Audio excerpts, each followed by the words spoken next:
नमस्कार, मैं हूं विशाल शर्मा और आप देख रहे हैं मनी सेंट्रल। ये एक ऐसा शो है जहां हम गवर्नमेंट पॉलिसी से लेकर जियोपॉलिटिकल टेंशंस तक, देश विदेश की इकोनॉमीज की बात हो या कमोडिटी और क्रिप्टो की हलचल को समझना, शेयर बाजार की उतार चढ़ाव हो या म्यूचुअल फंड्स की चाल को समझना हो, बैंकों की बात हो या रेगुलेटर्स की, इन सभी से जुड़े मसलों को इस शो में हम डिकोड करने की कोशिश करते हैं। चर्चा को आसान बनाने के लिए, सभी प्रश्नों का जवाब देने के लिए हमारे साथ मौजूद हैं हमारे सहयोगी और वरिष्ठ आर्थिक पत्रकार प्रवीण शर्मा। सर, आपका मनी सेंट्रल में बहुत स्वागत है। धन्यवाद विशाल। पिछले 5 सालों में सरकारी बैंकों में पेंशन फंड्स की डिपॉजिट्स में जबरदस्त गिरावट आई। पब्लिक सेक्टर बैंक जैसे कि एसबीआई, पीएनबी, बीओबी वगैरह पहले पेंशन फंड का बड़ा हिस्सा अपने पास जमा रखते थे, लेकिन अब पिछले 5 सालों में इन बैंकों में पेंशन फंड की जमा जो है लगभग 87% तक घट गई। इसका गिरावट का जो मतलब क्या है उसको आसान भाषा में समझने की कोशिश करेंगे। क्या सरकारी बैंकों के लिए कोई चिंता की बात है क्या? एकदम इसको भी आसान भाषा में डिकोड करने की कोशिश करेंगे। इसके अलावा चर्चा करेंगे कैशलेस ट्रीटमेंट की। Association of health care providers India, यानी जिसको कि आप AHPI के नाम से जानते हैं, उसने नॉर्थ इंडिया के अपने मेंबर्स अस्पतालों से कहा है कि वे 1 सितंबर से Bajaj Allianz general insurance company के पॉलिसी होल्डर को कैशलेस इलाज की सुविधा बंद कर दें। क्यों उठाए बड़ा कदम, क्या है शिकायतें और आरोप, जानने और समझने की कोशिश करें। और अंतिम में चर्चा करेंगे इंडियन इकोनॉमी की। भारत की अर्थव्यवस्था में बड़ा बदलाव आने वाला है। अगले 10 सालों में भारतीय परिवारों की बचत से करीब 830 लाख करोड़ रुपए बैंक, बीमा और शेयर बाजार में इन्वेस्ट होंगे। किसने की है ये बड़ी भविष्यवाणी? अगर ये बदलाव आता है तो बाजार का क्या होगा, विस्तार से इसको भी समझने की कोशिश करेंगे। तो चलिए बिना देर किए फटाफट करते हैं मनी सेंट्रल की शुरुआत। बड़ी खबर जो है पब्लिक सेक्टर बैंकों की तरफ से आ रही है। पिछले 5 सालों में सरकारी बैंकों में पेंशन फंड की डिपॉजिट्स में जबरदस्त गिरावट आई। आंकड़े बताते हैं कि मार्च 2020 में जहां पेंशन फंड डिपॉजिट्स जो है 22,516 करोड़ रुपए थे, वहीं मार्च 2025 तक ये घटकर सिर्फ 2,969 करोड़ रुपए रह गए। यानी अगर आंकड़ों को सिंप्लीफाई किया जाए तो करीब 87% की भारी भरकम गिरावट है। वहीं पूरे बैंकिंग सेक्टर यानी सरकारी और प्राइवेट बैंकों को मिलाकर देखें तो पेंशन फंड डिपॉजिट जो है वो बढ़कर 66,883 करोड़ तक पहुंच गया। अब क्यों हो रहा है ऐसा, इस सवाल का जवाब प्रवीण सर देंगे। Sir, over to you. बड़ी पेचीदा कहानी है सर, इसको समझाइए। नहीं, देखिए, वाकई थोड़ी चौंकाने वाली चीज़ भी है कि एक तरफ तो सरकारी बैंक, अगर आप देखिए लोन वगैरह की बात कीजिए या होम लोन की बात करेंगे तो सरकारी बैंक प्राइवेट बैंकों को मात देते हुए दिखाई देते हैं, और दूसरी तरफ जो लंबे वक्त की पूंजी है जहाँ पे कि लोग पेंशन का पैसा जमा करते हैं, वहाँ पे सरकारी बैंक बुरी तरह से पिटते हुए नज़र आ रहे हैं। अब आप आंकड़ा जो है 2020 का 22,500 करोड़ रुपए से ज़्यादा का आंकड़ा था, जो घट के आपका 3,000 करोड़ रुपए के भी नीचे आ गया। तो इतना बड़ा फॉल, जो 87% की आप गिरावट बता रहे हैं, ये बताता है कि क्या बैंकों से जो पेंशन के लिए या लंबे वक्त के लिए जो पैसा जमा करने की एक सोच थी, उसमें सरकारी बैंक फेल होते हुए या पिटते हुए दिखाई दे रहे हैं। क्यों लोगों का भरोसा सरकारी बैंकों से उठ रहा है और प्राइवेट बैंकों में की तरफ बढ़ रहा है जी? क्योंकि अगर आप जो कमर्शियल बैंकों का देखेंगे, शेड्यूल्ड कमर्शियल बैंक जिसमें प्राइवेट बैंक भी हैं, वहाँ पे ये आंकड़ा 5 साल में बढ़ के 66,000 करोड़ रुपए पे पहुँच गया है। तो वो डबल हुआ है ये अमाउंट, यानी पिछले 5 साल पहले लगभग 33,000 करोड़ रुपए रहा होगा वहाँ 2020 मार्च 2020 में, और उससे बढ़ के वो 66,000 करोड़ रुपए पर पहुँच गया है जी। इसका सीधा सीधा मतलब ये है कि आम लोगों का भरोसा सरकारी बैंकों की बजाय प्राइवेट बैंकों पर पेंशन के लिए बढ़ता हुआ दिखाई दे रहा है जी। तो सर, इसके और भी कारण कहा जा रहा है कि बेहतर ब्याज दर दिए जा रहे हैं, अच्छी स्कीम्स का ऐलान किया गया है प्राइवेट सेक्टर बैंकों की तरफ से, इस वजह से भी ये जो है शिफ्ट देखने को मिल रहा है। इसके अलावा कहा जा रहा है कि डिजिटल बैंकिंग हो या मोबाइल ऐप हो या ऑनलाइन जो सुविधा है सर, वो ज़्यादा प्राइवेट सेक्टर बैंकों में देखने को मिलती है। और अगर आप यूज़ भी करते होंगे सर, अगर सरकारी बैंकों का अगर आप यूज़ कीजिए और प्राइवेट सेक्टर के बैंक का जो ऐप्स है उसको देखिए, तो ज़मीन आसमान का जो है अंतर देखने को मिलता है। और ये भी कहा जा रहा है कि सेवा की क्वालिटी, जो बेहतर सर्विसेज हैं, वो दिया जा रहा है। तो इसका मतलब क्या ये है कि सरकारी बैंकों को अपने टेक्नोलॉजी पे ज़्यादा इन्वेस्टमेंट करने की ज़रूरत है क्या सरकारी बैंकों को? और देखिए, लोगों का जो बिहेवियर है या कस्टमर्स का बिहेवियर सबसे बड़ा इंडिकेटर होता है किसी भी कंपनी या किसी भी बैंक या किसी भी संस्थान के लिए, जिससे आपको अपने कोर्स करेक्शन का अंदाज़ा या रास्ता तय करना चाहिए कि आखिर आगे करना क्या है। और ये आंकड़ा ये बताता है कि सरकारी बैंकों को किन चीज़ों पर या किन जगहों पर ज़्यादा काम करने की ज़रूरत है। जी। सबसे बड़ी बात, जैसे एसबीआई जैसा आप अगर बड़ा बैंक, सबसे बड़े बैंक देश की बात करें, तो वहाँ पे भी जो कस्टमर्स हैं उनकी शिकायतें बार बार आती कि साहब एसबीआई को लेके मीम भी बनते रहते हैं कि वहाँ चले जाओ तो अभी लंच है, अभी ये है वो है।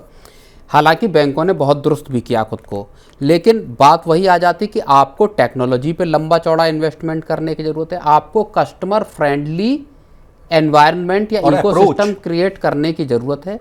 तभी जो पैसा प्राइवेट बैंकों के पास जा रहा है वो पैसा सरकारी, खासतौर पे पेंशन जैसा पैसा जो कि आपके पास लंबे वक्त के लिए रहता है, इसका इस्तेमाल आप ग्रोथ के लिए कर सकते हैं, वो पैसा आपके पास फिर आता हुआ दिखाई देगा। सर आपने ये जो बात बोली, इसी से मेरा जो सवाल है, अगला सवाल वो जुड़ा हुआ है, क्या सरकारी बैंकों के लिए क्या ये चिंता की बात नहीं है? क्योंकि जिस तरह से आप कह भी रहे हैं सर कि पेंशन फंड जो होता है एक तरह से लंबे समय तक बैंक में टिकने वाला पैसा होता है, अगर वो पैसा अगर आपका निकल जा रहा है तो ये तो बहुत ही वाकई चिंता वाली बात है। बिल्कुल, सरकारी बैंकों को मुझे लगता है सरकार भी इस बात पर गौर करेगी इस आंकड़े के आने के बाद कि किस तरह से सरकारी बैंक अपने कामकाज को इस तरह का बनाए जहाँ पे कि इस तरह की लॉन्ग टर्म का जो पूंजी है वो बैंकों के पास आए, बैंक कम से कम इस मामले में प्राइवेट बैंकों को टक्कर दे सकें। जी। अब प्रवीण सर, ये भी कहा जा रहा है कि बैंकों की जो डिपॉजिट्स है वो घट सकती है, इसके अलावा जो लोन देने की जो उनकी जो क्षमता है, जो कैपेसिटी है वो भी गिरेगी। सीधे तौर पे जब आपका पैसा आपका 22,000 करोड़ से घट के 3,000 करोड़ रुपए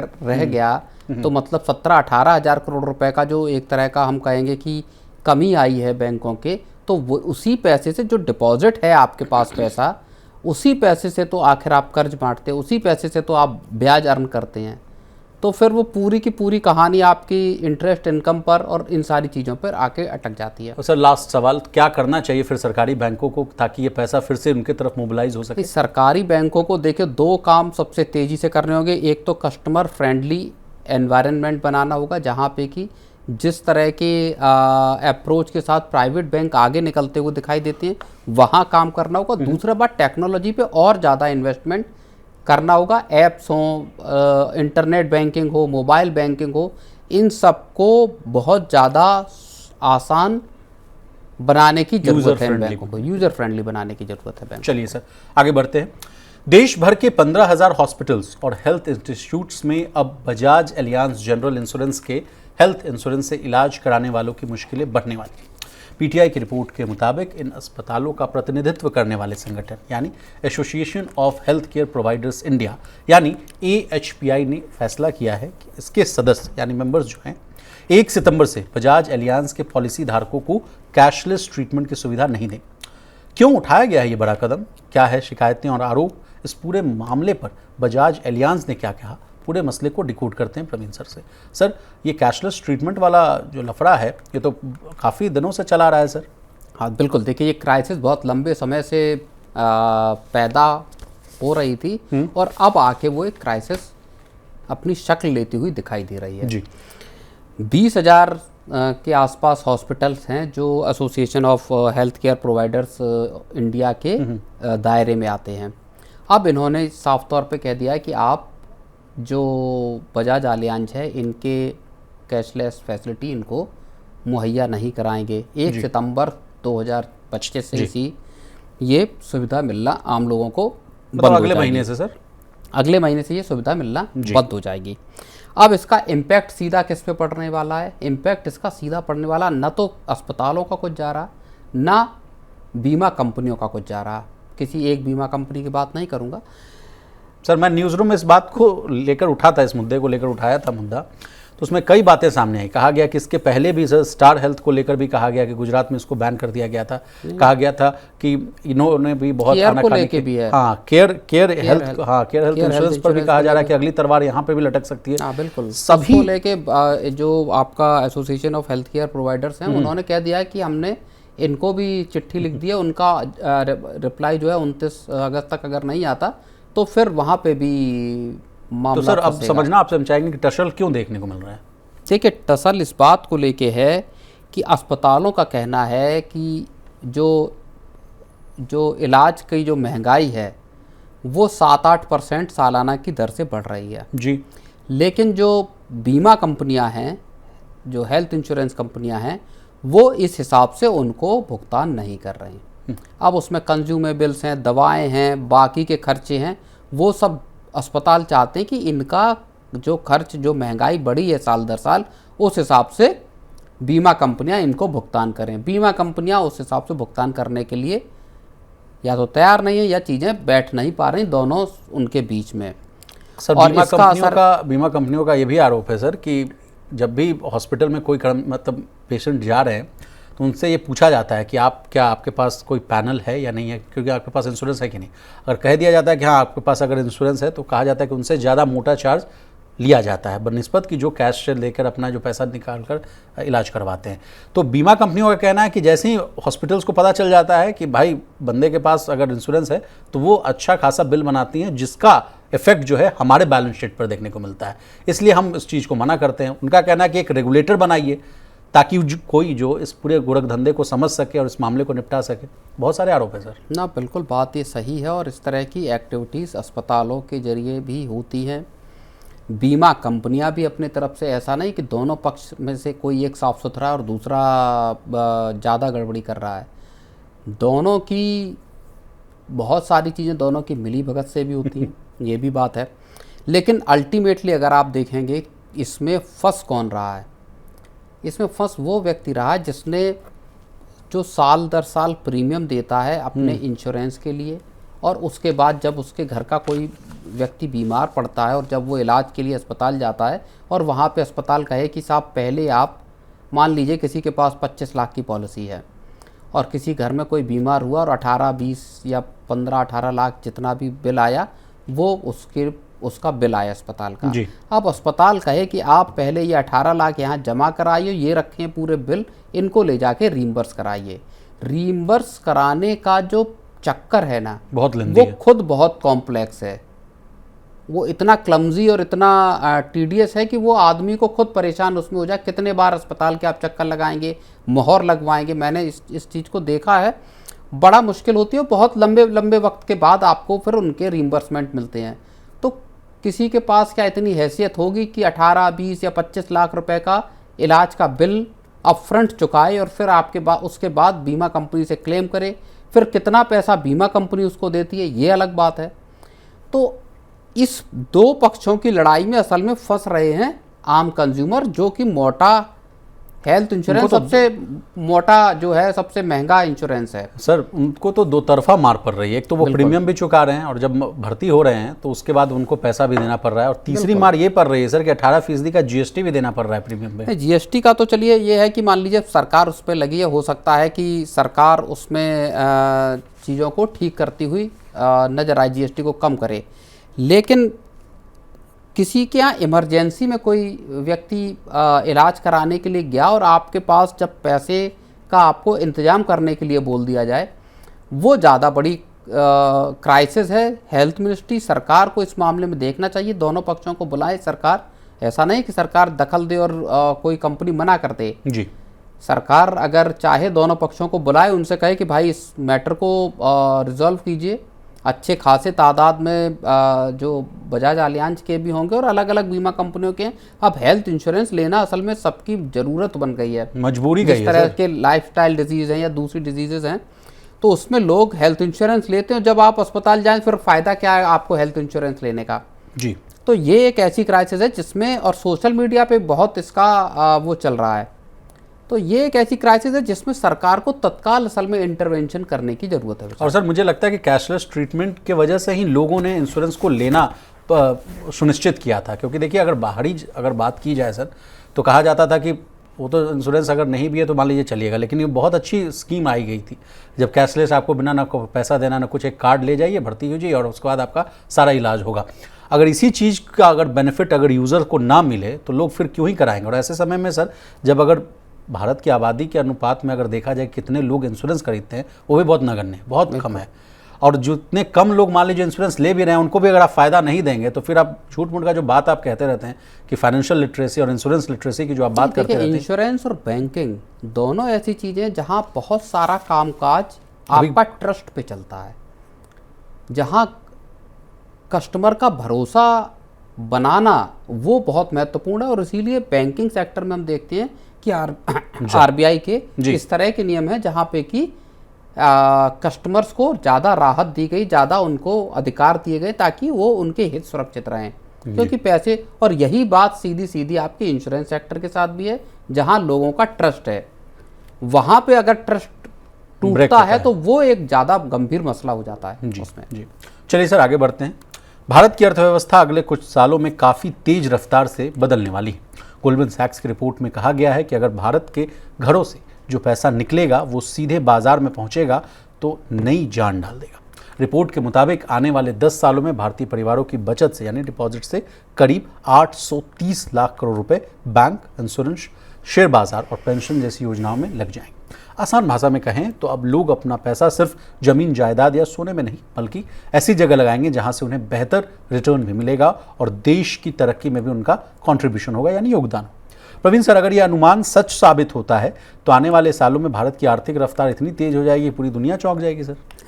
नहीं, बिल्कुल बात सही है। और इसमें बचत का भी एक आंकड़ा है कि जो ये कहता है कि पहले जो हाउस होल्ड सेविंग थी वो जीडीपी का 11.6% थी, जो कि बढ़ के अब 13% पर पहुंच जाएगा। जी सर, 11.6 से बढ़कर 13 हो जाएगा। बिल्कुल, तो लोगों की इसका मतलब ये है कि बचत बढ़ रही है।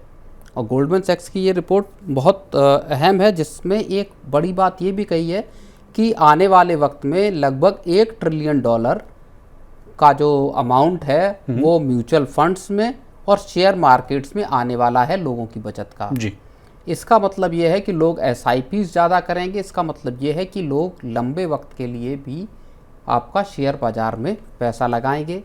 एक बड़ी बात यह है कि जो $4 ट्रिलियन इसमें यह कहा जा रहा है कि लंबे वक्त के लिए पेंशन फंड्स में, इंश्योरेंस में, ऐसे प्रोडक्ट्स में लोग लगाएंगे। जी, तो ये कुछ ऐसी चीज़ें हैं जो भारत के बढ़ते जो है वो प्रॉस्पेरिटी की तरफ एक इशारा करते हैं और लोगों की सेविंग्स में बढ़ोतरी की तरफ भी बात दिखाती हैं। प्रवीण सर, बैंकों में भी कहा जा रहा है कि $3.5 ट्रिलियन जमा हो सकते हैं, जिसके बाद बैंकों की भी सेहत सुधर सकती है, लोन्स बटेंगे और कंजम्पशन का जो पहिया है वो फिर से घूमने लगेगा।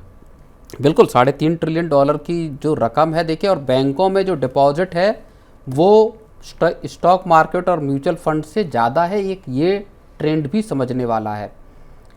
जिस चीज़ को लेके बार बार ये एक समस्या पैदा होती थी, सवाल खड़े होते थे कि बैंकों से पैसा सारा निकल जाएगा, लोग ओवर फाइनेंशियलाइजेशन या अपने शेयर बाजारों में और SIP में पैसा लगा देंगे और लोगों को फिर पूरे देश के फाइनेंशियल सिस्टम के लिए एक प्रॉब्लम खड़ी हो सकती है।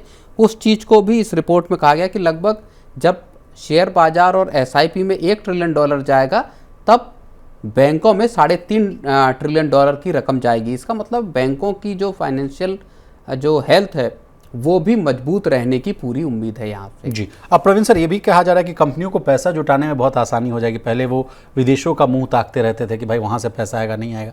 अब उनको कहा जा रहा है कि अपने घर से ही वो पैसा बटोर लेंगे तो अच्छा खासा जो है उनका इनकम बढ़ सकता है। और यही बात अगर मैं ट्रेड टैरिफ को लेकर और टेंशन्स को लेकर, जियोपॉलिटिकल तमाम जो मसले चल रहे हैं उसको लेकर भी हम लोग मनी सेंटर में तमाम चर्चा करते रहते हैं कि अगर हम लोग इनवर्ट पॉलिसी ही बना लें, अपने देश के ही अंदर अगर देखें कि किस तरह से बिजनेस क्रिएट किया जा सकता है, उसको अच्छे से चलाया जा सकता है, उससे हमारी इकॉनमी को ही बहुत बेटरमेंट हो जाएगा। इस पर कुछ आप ऐड करना चाहेंगे? नहीं, बिल्कुल, आपने जो बात कह रहे हैं कि जो कंपनियां हैं अपने केपेक्स का या अपने जो भी एक्सपेंशन है उसमें कर्ज में जो उनका भारतीय बैंकों की हिस्सेदारी है वो बढ़ाएंगी।